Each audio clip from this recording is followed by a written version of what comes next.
কিন্তু উচ্চকক্ষ বলতে সংবিধানে কিছু নেই। জুলাই জাতীয় সনদ 2025 এর বৈধতা চ্যালেঞ্জ করে আমি আজকের একটি রিট করেছি এবং এই রিটে আমি জুলাই জাতীয় সনদ 2025 সংবিধানের সাথে কেন সাংঘর্ষিক হিসাবে ঘোষণা করা হবে না, এই মর্মে আমি একটি রুল চেয়েছি এবং এই রুল শুনানি না হওয়া পর্যন্ত জুলাই জাতীয় সনদ 2025 এর কার্যক্রম স্থগিত চেয়েও প্রার্থনা করেছি।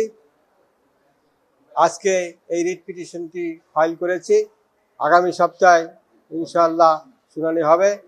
এই রিটে আমি চেয়েছি আমাদের গণপ্রজাতন্ত্রী বাংলাদেশ সরকারের যে সংবিধান, সেই সংবিধানের 7 অনুচ্ছেদ এবং 26 অনুচ্ছেদে বলা আছে এই সংবিধানের সাথে মিল নেই বা এই সংবিধানে কিছু সাথে নেই, সেই সমস্ত কোনো বিষয়ে কোনো আইন বা কোনো কিছু করলে সেটা অসাংবিধানিক হিসাবে গণ্য হবে। যে আমাদের সংবিধানের 7 অনুচ্ছেদে এবং 26 অনুচ্ছেদের সাথে মিল নেই, এরূপ কিছু করা যাবে না। যদি করা হয় সেটা অবৈধ হিসাবে ঘোষণা করতে পারে সুপ্রিম কোর্ট। এবং আমাদের সংবিধানে 65 অনুচ্ছেদে 300টি আসনে সরাসরি নির্বাচন, কিন্তু উচ্চকক্ষ বলতে সংবিধানে কিছু নেই।